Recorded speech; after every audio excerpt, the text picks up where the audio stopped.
இதுவரைக்கும் இந்த சேனலை உங்கள் சேனலாக மாற்றலை அப்படின்னா கீழே ரெட் கலர் சப்ஸ்கிரைப் பட்டன் இருக்கும். அதை கிளிக் பண்ணுங்கள். கூட ஒரு பெல் ஐக்கான் வரும், அதையும் கிளிக் பண்ணுங்கள். உங்கள் வீடியோக்கள் உங்களை தேடி உடனுக்குடன் வரும். அனைவருக்கும் வணக்கம். சூரிய திசையில் குரு புத்தி என்ன பலன்களை கொடுப்பார் என்பதை நாம் இந்த வீடியோ பதிவில் பார்ப்போம். சூரிய திசையில் குரு புத்தி 9 மாதங்கள் 18 நாட்களாகும்.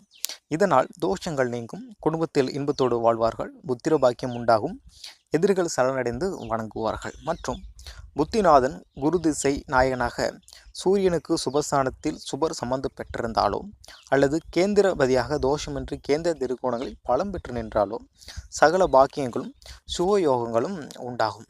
மற்றும் பக்தியும் ஜனங்களிடம் பிரியமும் வியாபாரமும் உத்தியோகத்தில் மூல லாபமும் கீர்த்தியும் அடைவார்கள்.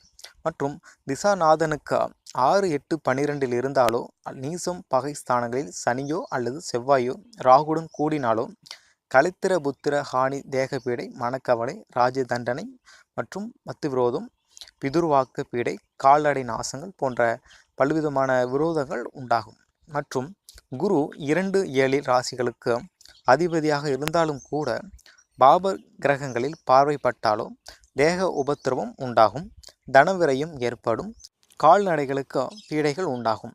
இதற்கு பரிகாரம் ருத்ர ஜபம் செய்வதன் மூலம் மற்றும் லட்சுமி நாராயணன் வழிபடுவதன் மூலம் இந்த பிரச்சனைகளிலிருந்து நாம் விடுபடலாம். இந்த வீடியோ உங்களுக்கு பிடிச்சிருந்தா அப்படின்னா லைக் பண்ணுங்கள், ஷேர் பண்ணுங்கள், கமெண்ட் பண்ணுங்கள். நன்றி.